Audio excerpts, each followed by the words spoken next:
So, hi, I'm Zachary Singerman, the founder of Gen Z Jews Fighting Anti-Semitism. Welcome to the fourth and final summit in the Gen Z Jews Winter Speaker Series. Today, we will be discussing Israel 101, Understanding the Jewish Homeland. But before we start, make sure to follow us on Instagram, Facebook, and subscribe to our YouTube channel for more updates and videos. Tonight, we are honored to have the wonderful Charlotte Korchak with us. Ms. Korchak is the Director of International Student Programs at StandWithUs Israel. She is also the Senior Educator at StandWithUs and is incredibly knowledgeable on the topics of Israel and the conflicts within. Ms. Korchak, please take it away. Thanks so much, Zach. I'm really excited to kind of close out the summit. So just a little bit more about me, and then we'll kind of dive into this topic. But I'm originally, as you can tell, I'm originally from the United States. I was born and raised in Los Angeles. When I was 9 years old, I actually was dragged to Israel by my parents. And so I have this kind of weird perspective because I grew up in LA, but I also lived in Israel for 5 years. And those 5 years were really my formative years. I moved there from age 9 to 15 almost. So I became, a growing, thinking human being while I was in Israel. And unfortunately, during that time as well is when the second intifada started in Israel. So here I was, a 13-year-old kid, and this huge wave of terrorism strikes Israel. And so my reality of understanding this conflict started not, sitting in a classroom and learning about it academically or reading about it in a book, but I was experiencing it, which was a whole nother deal, because then it becomes really emotional and really personal, rather than, intellectual, which is a whole, right? It's very different. So my introduction was a very harsh introduction. And unfortunately, here I was, a 14-year-old kid, and I found myself in a reality where 3 of my friends were murdered in one suicide bombing, and it's just one of those experiences of, how do you process that as a 14-year-old kid, when you're putting your friends into the ground and you acknowledge that your friends are being murdered? And so I obviously took, from that moment on, I had this really deep personal experience that was incredibly emotional, incredibly raw. And I had a very negative feeling towards Palestinians and borderline hating Palestinians, just because I didn't know how to process that kind of difference in my head of who was an innocent Palestinian and who was a terrorist, right? I ended up moving back to the States. My family just couldn't survive in Israel anymore economically. So we moved from Jerusalem to Las Vegas, which was so weird, the holy city to the city of sin. And here I was in just a high school in America, all of a sudden, going from this incredibly intense environment to now this whole nother reality. I mean, don't get me wrong, I went to an inner city high school in Vegas. So it was from one form of terror to another type of terror, because I literally thought I was going to get beat up in the hallways every single day. It was it was a really interesting transition. But we didn't last long in Vegas. My family only was there for a year, and then we moved to Maryland, and we ended up finishing up high school in Maryland. And I have to say, up until this point of finishing up high school, I never experienced anti-Zionism or anti-Semitism. I never encountered the anti-Israel movement. And you could probably ask yourself, how is that possible? Because any young person, regardless of whatever Jewish bubble you might be growing up in today, we're all exposed to it somehow, usually online. Well, I was blessed to not have any social media in high school. It didn't exist at the time. Facebook came out a year before I graduated from high school. So I didn't ever encounter it. And then I went off to university, right? So I came back to Los Angeles, ended up at the University of Southern California. And again, very standard, normal, it's a very apathetic school. Spent my first 6 months being a real average American high school student. And I'll just let y'all use your college student, excuse me. And I'll just let y'all use your imaginations. I don't really remember much of that first 6 months. And then of course comes second semester, and I'm walking on campus one day, and I literally felt like I got hit in the face with an apartheid wall.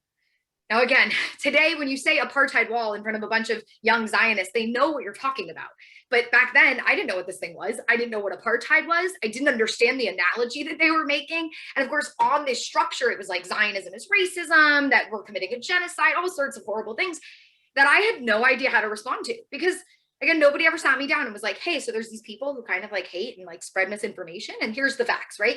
Kind of like what you're doing, which is amazing. And these opportunities just weren't there when I was in high school. It was so long ago. I mean, I know I might look young, but I was in high school in the early aughts, 2002, 3, 4. And so by the time I got to, it was non-existent. So I found myself totally unprepared, no tools, no skills, no knowledge. The only thing I had was my personal experiences, which can't take you very far. In fact, I actually would say it could be a detriment, right? Because it's your experiences, but they're not filled out with the proper context, right?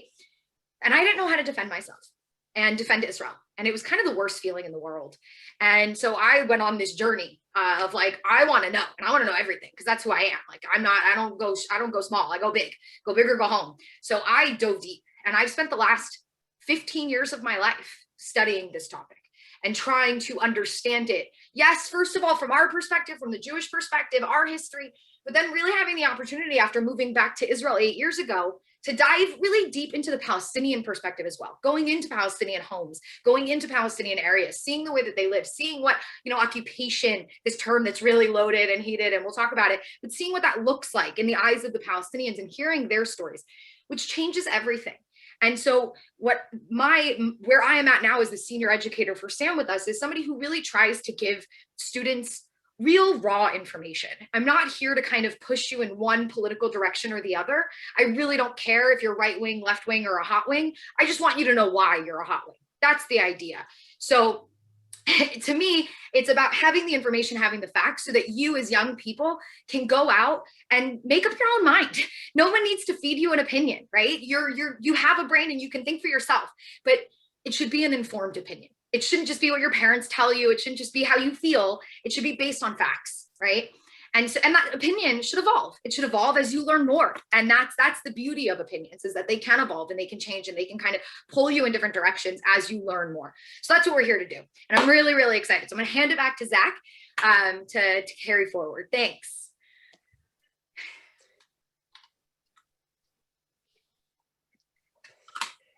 I don't know how to follow that up. That was awesome. So could you just give like a general explanation of the Arab-Israeli conflict? Sure.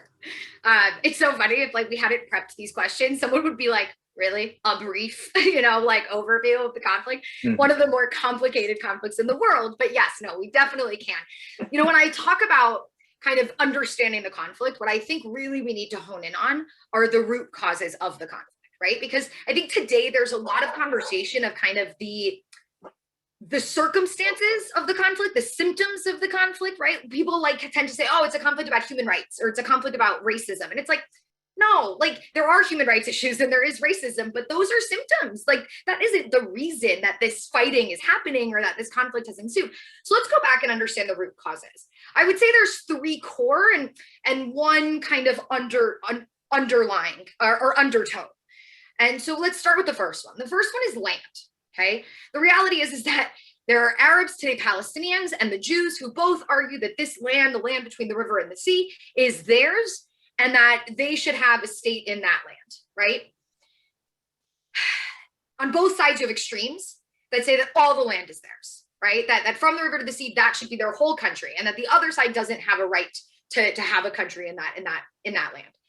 So to understand this root cause, what we also need to do is we need to go back historically and understand how each side is connected to the land, right? Because if that is a root cause and both sides are trying to argue, no, we have more of a claim than you, well, let's understand the claims, right? So for the Jews, it's this 3,000-year-old history, right? I mean, 3,200 years or so, we can go back and we can prove Jewish presence in the land. And really the term that is really should be used is that the Jews are indigenous to that land, right? That we became a people in that land. Our language, our culture, our traditions stem from that territory. So that's first and foremost our solid connection. Now, the second piece of that is also that we ended up in exile, right? And that's an important piece because most indigenous peoples are on their land and have stayed on their land and have continuously lived on their land. And that's actually part of being indigenous, is that you've continuously lived on the land. Now, some Jews did, right? But most of the Jews were forced out of the land, first by the Babylonians and then by the Romans. And so we've spent most of our existence in exile. And so people then look at us today and they go, well, you're not from there. Look at you. You're white. You're European. What are you talking about, right? And we kind of have to always remind people of those roots, right? And so that's number one. The Jews have this 3,000-year-old connection. It's an indigenous connection. It's also a connection of long-standing presence, as again, there have been Jews living in that land continuously for 3,000 years. Now, after, of course, exile, the Jewish exile, the Romans had taken over. Eventually, the Byzantine Empire, which is, of course, just the Romans after adopting Christianity, they take over. And then in the 7th century, the Arab Muslims are going to come out of the Arabian Peninsula, and they're going to conquer that land from the Christians. And they're going to then colonize that land. And so the Arab Muslim connection to the land starts in the 7th century and persists until today. So they also have a deep connection to this land. It's not an indigenous connection. The Arabs are indigenous to the Arabian Peninsula, right? Their language, their culture, their traditions stem from that territory.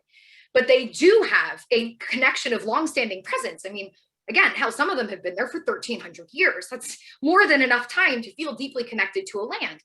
And so you have a reality where there's two groups that are deeply connected to a land. One has an indigenous claim and a claim of longstanding presence, and the other one has a claim of longstanding presence. Both very legitimate. And today, for either side to deny that the other side has a connection is just ridiculous. I mean, how could you? It doesn't, the facts just don't back that up. So that's number one, the land. The second piece of this is nationalism. Because if it was just like, oh, we could all live in this land, then it wouldn't be an issue. As long as everyone would be okay with that, right? But because the Jews developed a national movement in the late 19th century, right? Zionism, modern Zionism, right? They took this ancient idea of returning to our homeland, modernized it, and comes forth this idea at a time when nationalism, right, as an ideology is on the rise, that the Jews need to have a country, that they need a state of their own for the main reason is that there's anti-Semitism and it's followed them everywhere and they've been persecuted everywhere and they need a place where they can go so that they can protect themselves. That's what it comes down to. You have a country, you have an army. You finally have somebody out there in the world who's there to protect you, right? And so Jews emerge and say, well, we want, we're moving there. And now we're moving there because we want to establish a country here. We want power here. Meanwhile, the Arabs at the same time are also developing nationalism. It's happening as a response to the Ottoman Empire. And so what also emerges now is Arab nationalism. And in the early 19th century, you're going to see these competing nationalisms. Zionism, the modern Zionist movement, versus Arab nationalism, which really started out as being more kind of pan-Arabist, meaning we're going to have one, large Arab, country or whatever it is, a dynasty or, confederation, whatever it is, but we're going to have one giant Arab reality. And of course, the Jewish state was kind of right there in the middle of it. And that was not okay, right? So it's no, this land should be controlled by Arab Muslims. It shouldn't be. Why should the Jews have any power in this land when historically it's been ruled by Muslims for centuries now, which is true, right? It had been ruled by Muslims really ever since the Crusades. So ever since the 14th century. And so we have these competing nationalism. Now, as time goes on, what we're going to see is that the Arabs couldn't really agree on who was going to be the leader of this one giant Arab situation. And so they fractured into countries, nationalism, into countries. And then they started to adopt these additional identities beyond just adopting the identity of Arab. They also started to slowly adopt the national identities of Iraqi and Syrian and Jordanian, and of course, Palestinian. And so as time goes on, what we're going to see by the late 1940s, it's going to become not Arab nationalism competing against Jewish nationalism, but Palestinian nationalism competing against Jewish nationalism. So nationalism is a core issue as well. Lastly, when you get further on, right, we know that the territory was under the control of the Ottoman Empire, and then the Ottoman Empire falls during World War I, and the British take over. And during the British time period, the idea was that this land was going to become a national home for the Jews. Jewish nationalism, cool. The Arabs are there and they're going, wait a second, but we want a country too, right? And as time goes on, in 1937, something really remarkable happens. The British decide, okay, we screwed up. We offered all the land to the Jews, not a good idea. Let's try to divide the land. And they offer a Peel Commission, the Peel Commission, which says that 20% of the land is going to go to the Jews and 75% is going to go to the Arabs. And this was the craziest moment, right? The Jews are now being told, we know we promised you 100%, but are you cool with 20? And we said yes, which is mind-blowing. Meanwhile, the Arab leadership, not just the Arab Palestinian leadership, Haj Amin al-Husseini, the Mufti, but around the Arab world comes together and says no to a Jewish state in any borders. And the third root cause emerges, which is, of course, Arab rejectionism. This will really push the conflict forward for many, many decades as the Arab world continues this refusal to accept a Jewish state in any borders. Now, the last piece of this puzzle is religion. And I said that it was a fourth, but I said that it was an undertone. And the reason for that is because if you look at this pre-state period, the people predominantly who were involved were not deeply religious. Okay, yeah, the Muslims were religious, the Jews, but most of the Jews were atheists or agnostic. I mean, they were deeply secular. And so what drove them was nationalism. It wasn't religion. Okay, this is, and we see this throughout the early Zionists, except for, you have the randoms, the Menachem Begin, right? But mostly, and that's why I'm saying it's an undertone, right? Because you do have some. And that's the same on the other side, right? What we also see is there is an undertone of religious, radical Islamic belief of, well, this land was once Muslim and it must remain Muslim according to our beliefs. And so you have these undertones of religion. And why I again say undertones is because if you look even today on both sides of the conflict, the Palestinians and the Israelis, the majority are secular. And what drives them, again, is not religion, but the nationalism. However, why it's important to bring up is because on both sides, the extremes are deeply religious. And what is driving them is religion, right? So you can't discount that because it is an incredibly important piece of the puzzle, but it is a minority. And some people, a lot of times people will say to me, it's not about any of those other things, it's just about religion. And I usually look at them and I go, you're religious, right? And it's usually religious people who are the ones who say that it's religion, right? Because for them it is, but it's not for the majority. So that's kind of the framework of the root causes. Now, of course, with all of this, it reaches a head in 1947 when the partition plan is proposed by the UN. 55% of the land is going to go to the Jews, 45% to the Arabs. And the Arabs yet again reject the offer. But they don't just reject the offer. The Arab Palestinians are spurred on by the Mufti, who's in exile in Egypt, and they're told after the passing of the UN resolution, go out and fight. And so on November 30th, the day after the resolution is passed, Palestinian Arabs, Arab militias are going to start to attack Jews on the roads. And that's what's going to start the War of Independence. And I stress that because we are so often blamed for the result of the War of Independence. And you're sitting there going, how can you blame us for the result of a war that we didn't start and that we didn't want? We accepted the partition plan. So of course, that war is going to lead to a tremendous amount of refugees and displacement because people will flee, people will be expelled. And those people eventually, as time now goes on in the 50s and 60s, will adopt this identity of Palestinians. I'm going to just jump ahead and then I'm going to stop. 18 years later, we know we had one more war. Another war, 1967. And why I think it's important to bring it up, because for the Palestinians, what emerges post-67, even though it was a war between, Israel and Egypt, Jordan, and Syria, when Israel now takes control over the West Bank and Gaza, they've now taken control over 1 million Palestinians, right, who live in those areas. And Palestinians are going to fall under the control of the Israeli military, which many people would call occupation, right? Maybe not an occupation of the land, but an occupation of the people. And that is going to become a core grievance of the Palestinians today. So I would be remiss to not mention it, because what will then happen is them living under Israeli control, as much as Israel is going to do its damnedest to really build up the area and develop it from the infrastructure and everything else, healthcare, education, you're still living in an environment where their main priority, the priority of the Israelis, is counterterrorism. And that's going to have an impact on your life in one way or another. And so that has also become kind of a core issue for the Palestinians of, we live under Israeli control and that's unacceptable and Israel needs to withdraw. Now, again, the final reaction would be, okay, well, Israel has tried that, and Israel has since the beginning accepted a two-state solution and said that we should be able to. Unfortunately, more and more now as time goes on, that's becoming less and less of something that Jews and Israelis can believe in, because it's been so long and it just hasn't been happening.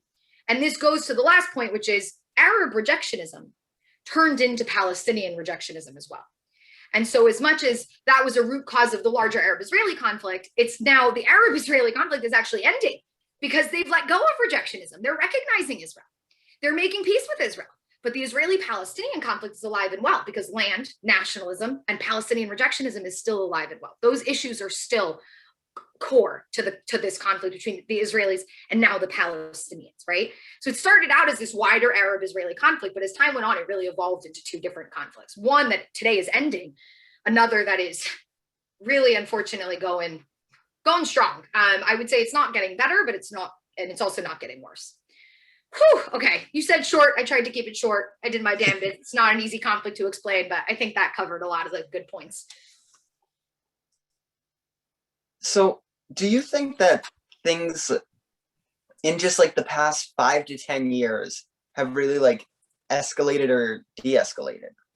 Oh, wow. With the Arab-Israeli conflict, de-escalated. With the Israeli-Palestinian conflict, I think mostly stayed stagnant, mostly. So let's quickly talk about the Arab-Israeli conflict. What you have also in the background is another conflict that emerged, right? In 1979, the Iranians are going to have a revolution. And before the revolution, the Iranians were actually kind of pro-Israel. It was a Western-backed Shah. And so we didn't have issues with Iran. Come 79, the revolution happens, and there's this flip, right? Where now the Islamic Republic of Iran is going to emerge under the Ayatollah Khomeini, who's obviously anti-Western and therefore very much anti-Israel, but also he's Islamic. And so we see now, again, that religious element emerges of, well, this land was once Islamic and it needs to remain Islamic, right? And so that Iranian-Israeli conflict has become another issue that Israel has had to face. And as time has gone on, in the last, you said 10 years, in the last 10 years, Iran has positioned itself as a great threat to the Arab Sunni world, right? To Saudi Arabia, to other Arab Sunni countries. And so what's happened as a result of that is because Iran is also anti-Israel and also anti the Arab Sunni world, well, the Arab Sunni world said, okay, well, the enemy of my enemy is my friend. And they've buddied up to Israel in this fight against Iran, right? Sharing intelligence information, building up this alliance to, again, keep Iran at bay, because they're trying to spread their tentacles throughout the Middle East and spread terrorism throughout the Middle East and violence and really try to destabilize the region. They took advantage of the fact that it was destabilized by the Arab Spring. So as in the last 5 years, you've seen such a shift occur. But I do have to stress that it also started in 2002. 2002 was like something happened that we kind of looked over, which was the Arab League adopted the Arab Peace Initiative, which was put forward by Saudi Arabia, which basically said, we're going to accept Israel. Like, we're going to, okay, you're here and we'll make peace with you and we'll normalize relations with you, but you have to make peace with the Palestinians first. Now, at the time, it was ridiculous. It's 2002, height of the Intifada. We're not about to pull out of territory right now. Like, their vision for peace wasn't something that we could necessarily go ahead with, but it was a glaring moment of, oh my God, maybe they've actually let go of Arab rejectionism, right? Israel's here and they're here to stay. And so it set the stage, right? But it laid out a paradigm. The Palestinians come first, and then you can normalize relations. Well, then 18 years go by. And in the last 7-10 years, the UAE has done very quiet, behind closed doors business with Israel, allowing Israeli businessmen to visit. And as time went on, they finally just kind of said, you know what, we've put the Palestinians first, but it's now time to put ourselves first. And so the Arab-Israeli conflict, we're starting to see really decline. We started to see it with, Egypt in 79, recognizing Israel, and then Jordan in 1994, but then in 2002, the Peace Initiative, whoa. And now it's the UAE, Bahrain, Sudan, Morocco, and most likely other countries to follow. Meanwhile, the Israeli-Palestinian conflict has basically just gotten kind of stuck in the muck. We attempted peace in 2000, failed, offering a two-state solution. We attempted in 2008, another two-state solution, failed because of the rejection of the Palestinians. And then we attempted other agreements in the last 10 years, and every time it was never enough. And the Israelis were finally kind of fed up. How much more can we offer? What more can we do? And so many Israelis have kind of turned away from this idea. And they're kind of just like, look, we don't have a partner for peace in Mahmoud Abbas, and it's not even worth trying. And so we're just going to wait. And I have to also stress, in the last 10 years, Israel has become safer than it had been ever in its history, right? Our intelligence community is at its best. We see the least amount of casualties from terrorism or violence in the last 10 years than we had in all of Israel's history. And so there's also an element in Israel of, you know what, the status quo is kind of the best situation right now. So why push for peace? But then you also have the right, who for so long was against this idea of land for peace and a two-state solution, kind of coming really to the surface, as we see in these elections, saying, you know what, we tried the two-state, now let's go for the one-state. And more we're hearing now one-state rhetoric and rhetoric of applying sovereignty or annexing the West Bank and really just doing away with this idea of the two-state solution. So that's kind of where we're at in terms of today. Yeah. And just also on the topic of today, could you explain the conflict between Israel and Gaza and Sure. how that's kind of portrayed by the media in Sure. different ways? So Gaza in 2005, 2006, 7, everything kind of changed, right? So a little history, 1967, Israel takes control over Gaza from the Egyptians who were occupying it from 1949 until 67, and they rule it until 2005. And during that time period in the kind of the 80s, we're going to start to see settlements being constructed in the West Bank, in Gaza. And then comes 2005, and the setting is really, the context is really that George Bush was in office and he put forward his roadmap to peace. And part of the roadmap was, why don't you pull out of Gaza first, right? If you're going to do land for peace, we're going to start to do, let's pull out of Gaza. It's a smaller territory. You know, there's only about 8,000 settlers living there. Pull out of Gaza. So Ariel Sharon went ahead with it. You know, it's probably the only prime minister who actually could have pulled it off. And he goes ahead in August of 2005 and pulls 8,500 Jews, Israeli settlers, out of the Gaza Strip. And by the way, all the soldiers, so 20,000 soldiers. So basically, Gaza becomes Jew-Israeli free. 4 months later, there's an election. Now, the vision was we're going to pull out, and the Palestinian Authority under Fatah is going to take over, which is what happened. But then comes January of 2006, there's an election, and Hamas wins in that election. It's a parliamentary election. But Mahmoud Abbas doesn't want to give them power, and neither does really anyone, because they're a terrorist organization and they refuse to renounce terror. So they realize after about a year and a half that they're not going to get power legitimately, and so they take it by force. So in June of 2007, a coup is initiated and Hamas violently takes over Gaza from Fatah. They're literally killing Fatah members. They're throwing them off the roofs of buildings. Fatah supporters and members are literally fleeing to the border. Israel's seeing them come out to the fence and they're opening up the gates so that these people literally protecting Fatah from Hamas and sending them to the West Bank. And so from June of 2007 onwards, you have a reality where Fatah under Mahmoud Abbas is controlling in the West Bank and Hamas is under full control in the Gaza Strip. From that point on, we see a massive increase in attempted attacks against Israel, right? So we have a massive increase in rocket fire from the area from Hamas. And as time goes on, also from Palestinian Islamic Jihad, which is another terrorist organization that started in Gaza back in 1982. And so we have this increase in rocket fire. Over 20,000 rockets have been fired. 25,000 rockets have been fired from Gaza since that time period. And on top of that, then you start to have this tunnel digging endeavor where they're now digging tunnels underneath Israel's border to then pop out and commit terrorist attacks, which they did. They kidnapped an Israeli soldier in 2006, Gilad Shalit. A few other terrorist attacks were committed and other attacks, not terror attacks, but attacks against soldiers along the border as well. And so there was this constant threat now coming from the Gaza Strip. And Israel had to face that on multiple occasions. 2008-9, we fought a war, Operation Cast Lead. 2012, we fought a war from the air, which was Operation Pillar of Defense. And then in 2014, Israel found itself in a very challenging position because with rocket fire, you can kind of handle it from the air. But with tunnels, you really couldn't. We didn't know where the tunnels were. We didn't know where their origins were. And so we had to send forces in on the ground to destroy this terror tunnel network. And unfortunately, when we send forces in on the ground, that could create very challenging realities vis-a-vis in terms of the battles with terrorists and the way in which terrorists use innocent people as human shields, creating this environment where the casualty count is going to grow. And let's get it real, though. Bombing from the air, casualties could be way worse if Israel just kind of did what most other armies would do. Since that point, we haven't gone into another operation. Hamas shifted. Instead of, the other things, Israel quelled the tunnel threat by digging a wall underground. The rocket fire, we have the Iron Dome that covers mostly. So then it's, let's send our people out to the border. And let's just put them on the border fence. And every day we're going to riot on the border fence and try to cut through it. And that'll force Israel to react, right, with gunfire or whatever it is. And so we've also now seen growing casualties from this kind of what they called the March of Return along the Gaza border fence. That in the last year and a half has been basically silent. But there was a time where it was the thing that was going on in the Gaza Strip. Today, it's relatively quiet. I mean, unlike as opposed to yesterday where there was one rocket that was fired from Gaza to Beersheba during the elections. But other than that, it's been really quiet. And the reason for that is simple. Hamas is suffering. They don't have money.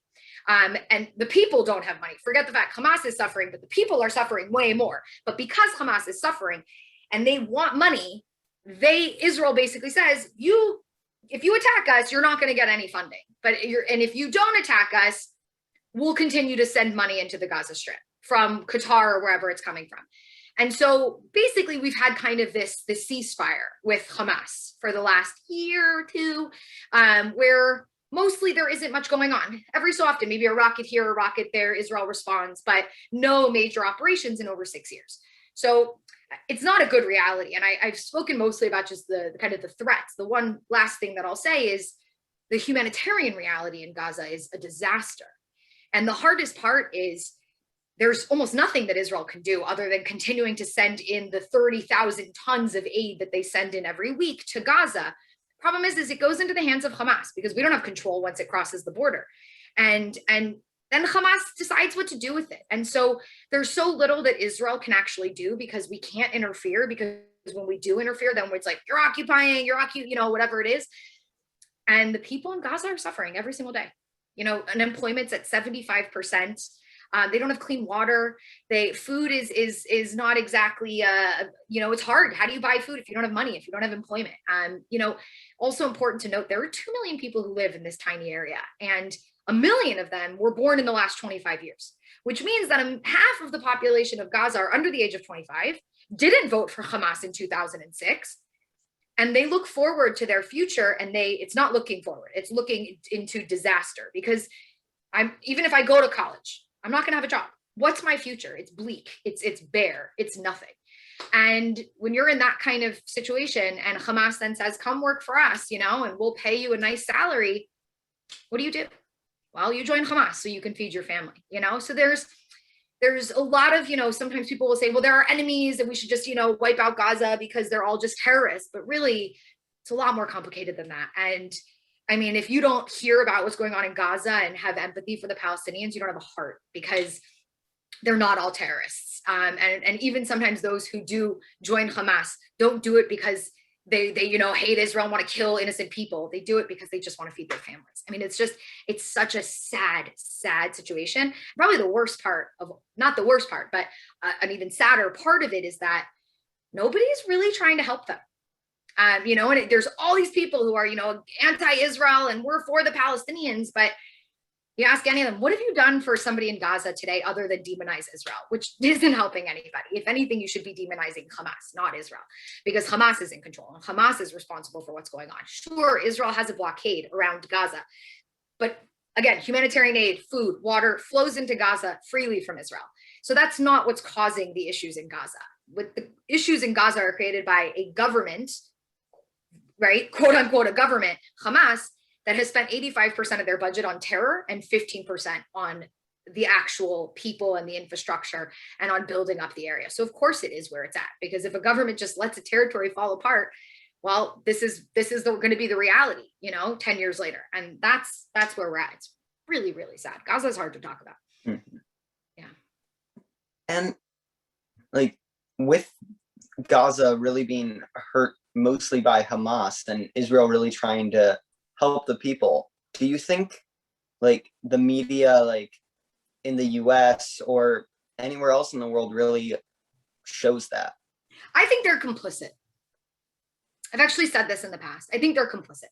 I think as long as you continue to blame Israel and only Israel, and you don't talk about Hamas, you're actually reinforcing Hamas. Because what's Hamas incentive? What is their incentive to change? If nobody is blaming them, then why should they change? They're sitting pretty going, we can do whatever we want, and Israel's taking the blame. And that's their propaganda machine. They're well aware of that. They know that that's what's going to happen. And so that's why I say they're complicit. It's the same thing that during operations, when Hamas uses human shields, right? And then Israel, unfortunately, a human shield is killed, right? And then Israel is to blame. Well, all you're doing is telling Hamas that they're going to continue to get away with using human shields, right? And it's working. Your tactic of getting your own innocent people killed to then sully the name of Israel is working. And the media nobody's calling you out for using human shields. What's your incentive to stop? In fact, there's not even incentive. It's actually a reinforcement to continue. So I actually think the media is complicit. You can write an article every single day about Israel. You could talk about how Israel is, doing these horrible things, not giving vaccines to Palestinians, which is, again, a huge libel.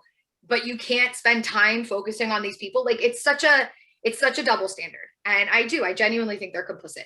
And people continue to suffer every day, and all they do is just keep blaming Israel, and they just completely ignore what's actually going on the ground. It's really sad. And like, I'm learning in my modern Jewish history class, like right now we're on the topic of the Holocaust, and like, it, not to compare this to the Holocaust, but this seems almost like how in like 1938 or so Germany, like no one was helping the Jews. Yeah. And then that led to them just all being killed. I mean, it's a terrible comparison in the sense that like the two situations are totally different, but in the sense of the lack of kind of concern, the lack of, you know, even during the Holocaust, right? The fact that like they knew, like there were like these reports of like 30,000 Jews were killed, and they like buried it in like page 5, like somewhere, you know, whereas like, if like that shit is, why is that not headline news, right? So it's the same idea of how the media tends to play an active role. They're the ones who are supposed to make people aware of what's going on in the world. And if you then choose to really only show one narrative, well, then you're not really doing your job. But that's, unfortunately, media is made up of people, and people are biased, and people choose to see things a certain way. And also, I think more importantly, really with the media, it's not NPR, and even NPR has issues, but they're not a nonprofit, you know, it's not the Times of Israel. They're profit-driven companies. And so they want to sell you something. And we live in a world of clickbait. We live in a world of, you know, telling a long, nuanced, complex story is just not going to get you clicks. It's not going to get somebody to sit there and tune in and listen to you for a long time. And so they're also, to a certain extent, you know, they're victims of their trade. And that's where I really appreciate nonprofit news sources who are doing it just because they want to inform people and not because they're trying to make money.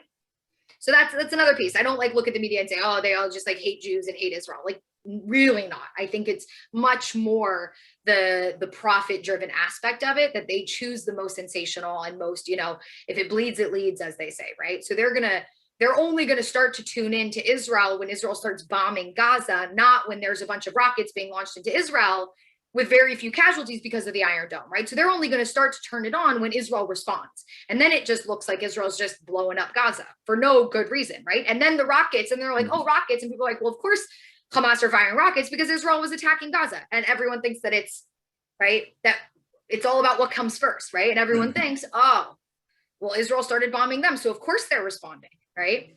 When really, actually, it's always the other way around, right? Israel didn't just bomb targets in Gaza last night because they were bored. They bombed a target in Gaza last night because a rocket was fired from Gaza yesterday, right? So, yeah, it's very frustrating. And we have a question from the Q&A here. And remember, people keep giving these questions. We love to answer them. But how did jihad become like holy war, or how did it start as holy war, and how did it become suicidal justification? Wait, wow. I mean, I don't even think I would start by jihad being holy war necessarily. I mean, jihad is a word that is very, it's almost up for interpretation by whoever is saying it. Like, jihad for a lot of Muslims is just an internal struggle that you have throughout your life when it comes to Islam. And so the idea, there's some schools of thought within Islam that turned it into like this holy war, and then they really distorted the concept of martyrdom, right? This idea of dying for, you know, martyrdom was about dying for your faith, right? This, like what Rabbi Akiva did, right? They said, convert or die, and he said no, and they said, okay, well, we're going to skin you alive, and he said, okay. You know, that he was a martyr. He died because he refused to renounce his Judaism. So he died for Judaism, but he didn't kill anyone else in the process. And so unfortunately, the distortion came with radical Islam. And again, not general Islam, a radical stream of Islam that takes martyrdom to the extreme and says, no, you shouldn't just die for the religion, but you should kill the infidels alongside it. Now, if you want to know where it comes from, look, the reality is a lot of Muslims take what Muhammad did in his life and use it as a guide. And one of the things that Muhammad did throughout the Arabian Peninsula in the 7th century was he would go to villages and he would say, okay, convert, like join us, right? And try to spread his faith. And there were occasions, for example, the Jewish town of Khaybar, where the Jews said, no, like, we're good, we're Jews. and he went and he slaughtered all of them. And so if you want to then look at what Muhammad did, okay, and say, oh, that's what we're supposed to do. So we're supposed to try to get people to convert. And if they don't, then we should kill them.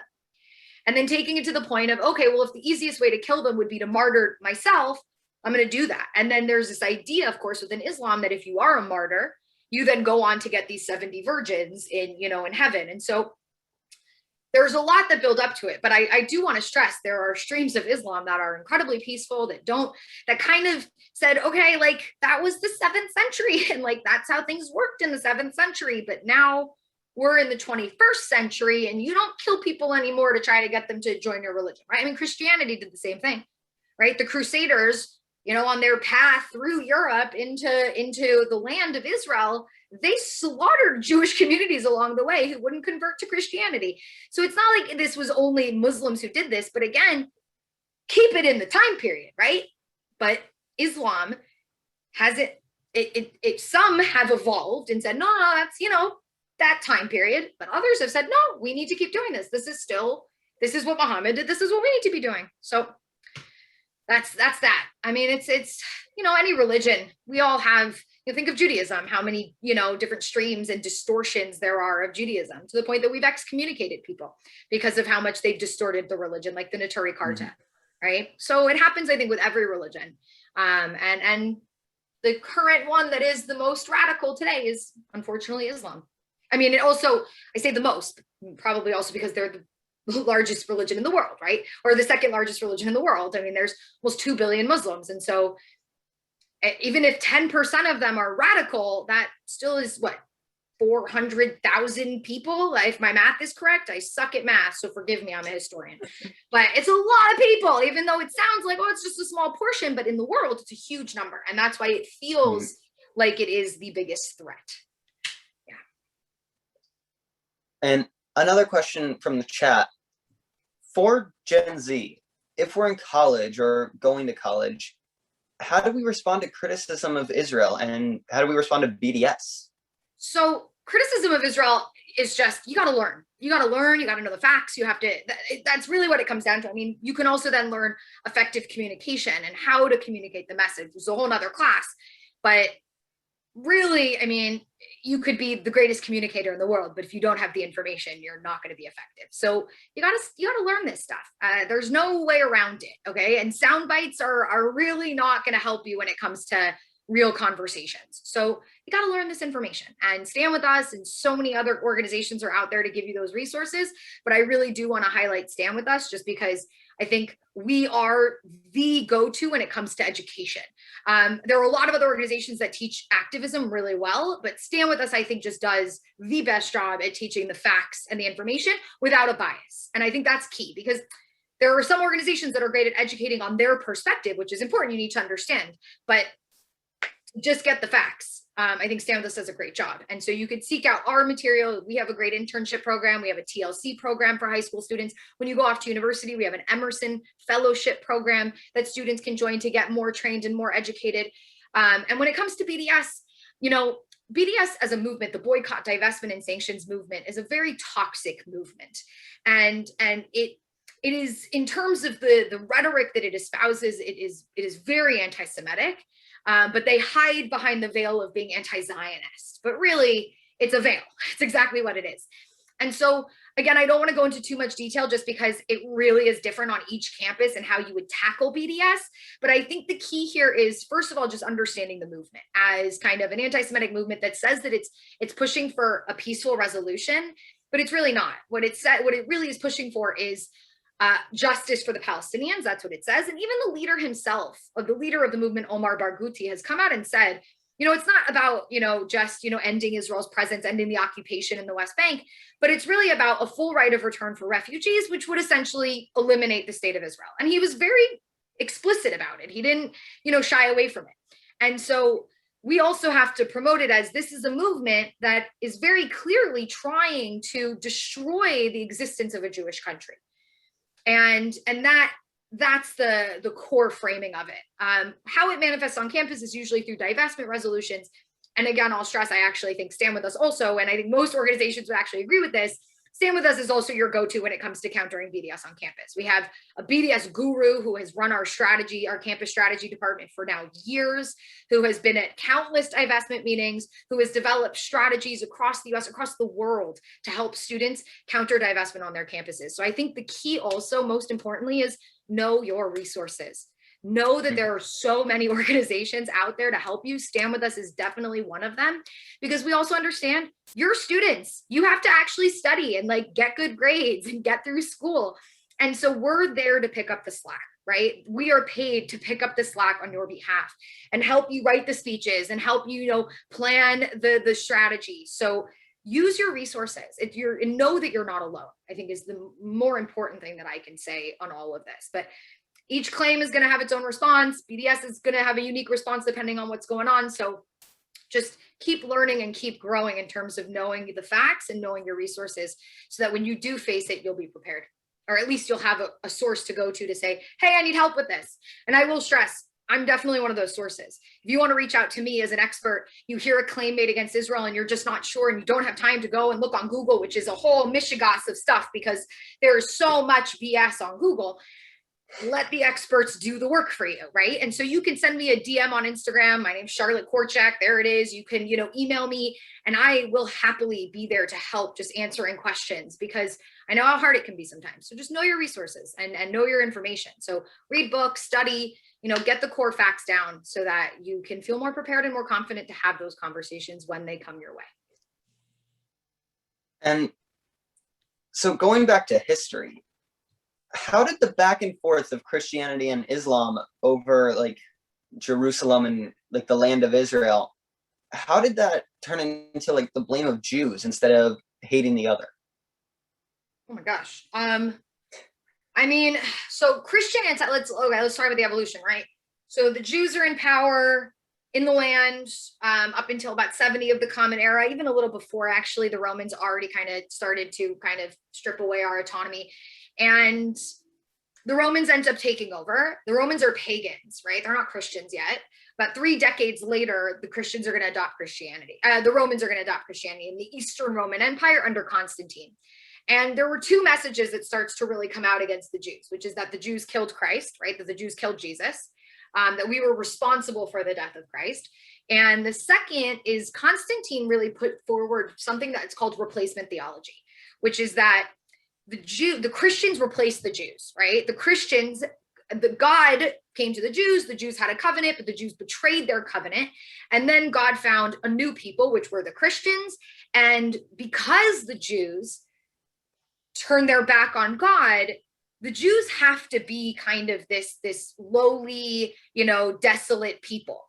And Constantine's whole message was, so we need to keep them that way, right? Because if the Jews end up getting successful, if the Jews then all of a sudden are not in this disparaging position, then Christianity might be false, right? Which is just, you think about it, it's awful. And so replacement theology is still very much a part of Christian belief throughout in many circles today. So that's where Christian anti-Semitism really, really is rooted in. And that persists in Europe now, and in the Middle East under Christianity. The Jews were treated horribly under the Byzantine Empire from the 4th to the 7th century. The Muslims, when they come in, crazily enough, because of the way that Jews have been treated by Christians, they actually fought on the side of the Muslims against the Crusaders to get rid of the Crusaders. And then you have kind of the emergence of Islamic rule. Now, under Islamic rule, the Jews, depending on where you were and at any given time, the Jews were sometimes treated decent and sometimes treated really, really poorly. But Arabs and Christians also fought. Christians and Muslims also fought. Like, it wasn't like it was just the Jews. They fought against each other for territory, for land, spreading their faith. But Jews still remain the target.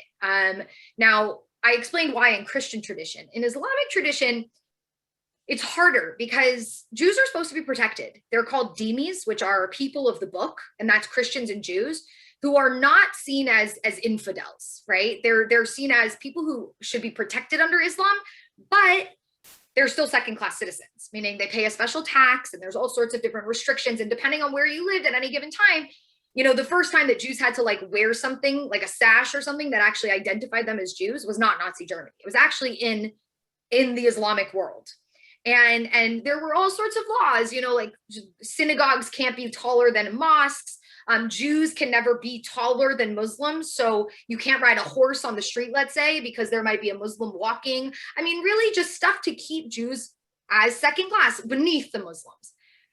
That was just, I think, goes to just belief in Islamic supremacy, right? The belief that, well, Muslim, you guys, yeah, your prophet Moses, he was legit, but then Jesus was also legit, but really Muhammad was the prophet and the last prophet. And the fact that you don't, believe in that, like, it's cool that you believe in Moses, that's why you're a protected people, but we're still better because, he was the last and final prophet, right? And so I think it really ties into just an element of supremacy.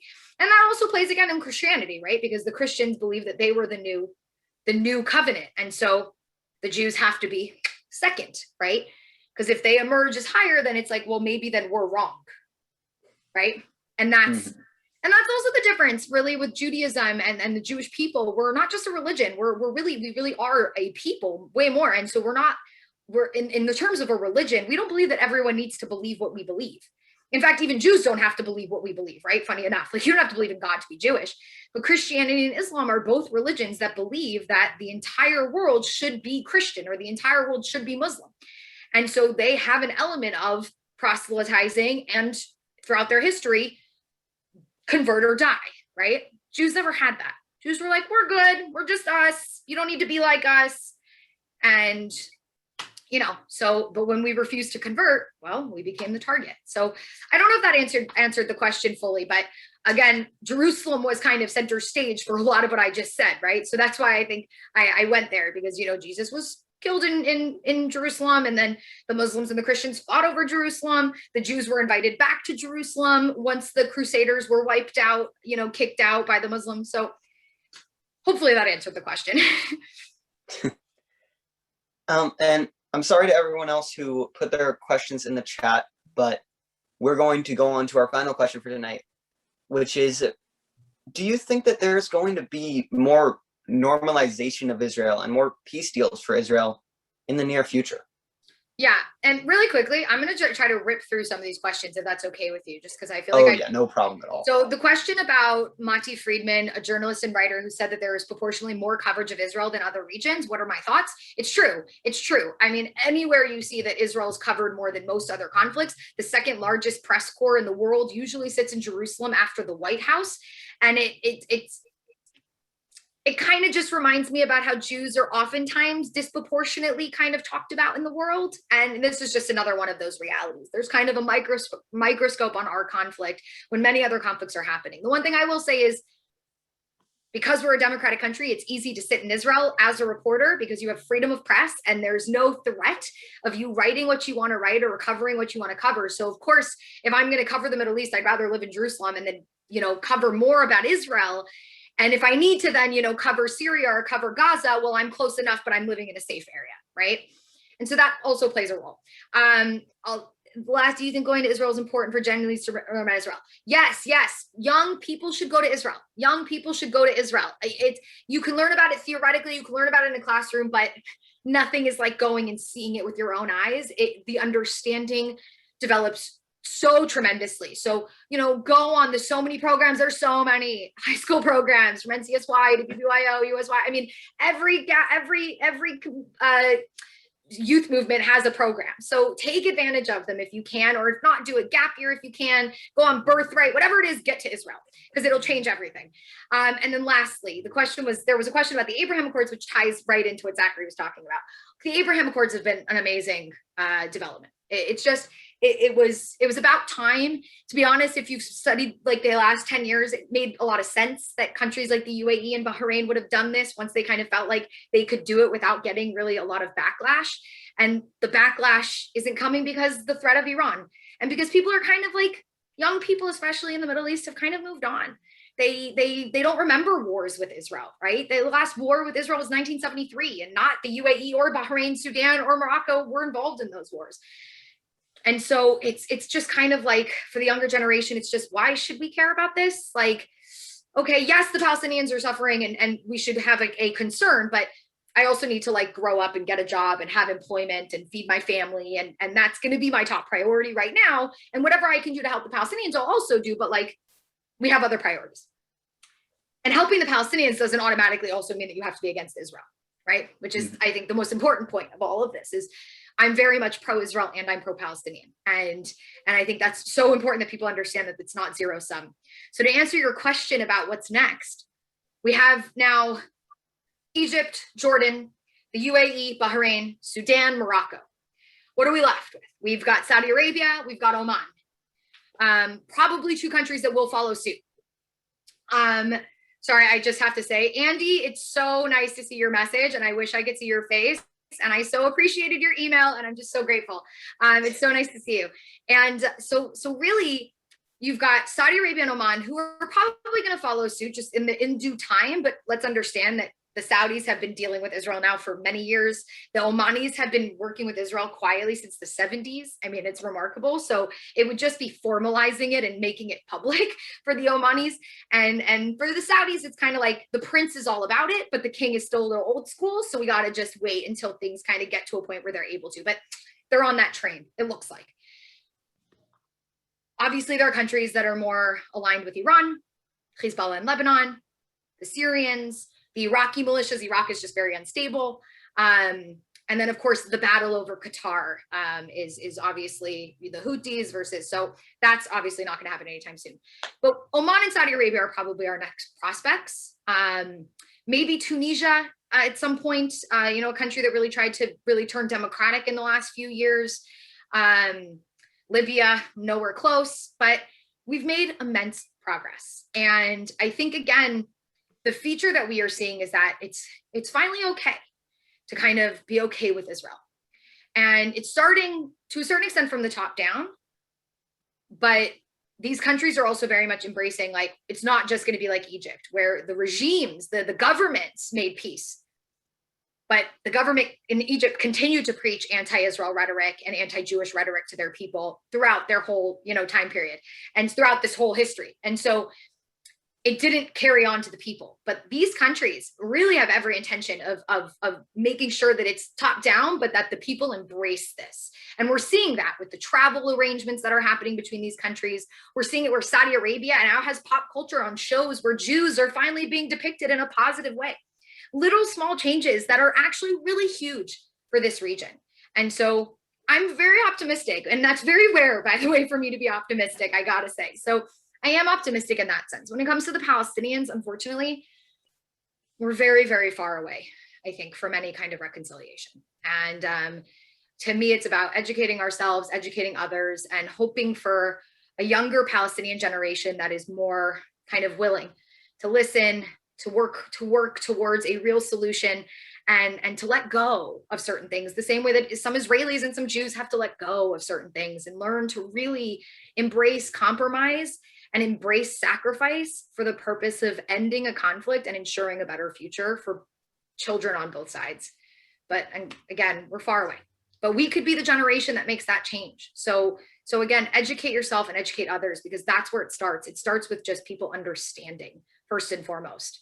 And that's where we can play a huge role. So I want to thank you all so much for being here, because that's the step. You're taking the step. So thank you for being here, and thank you for listening. And Zach, thank you for, you stepped up and set this all up on your own. You're absolute rock star. So you already have a leader amongst you, and just carry on, because you're doing amazing work. And, I always say the only person who's going to tell the Jewish story and help, define Zionism and defend Zionism is us. So we got to rise to the occasion and do that education. And hopefully we can be the change makers of the future.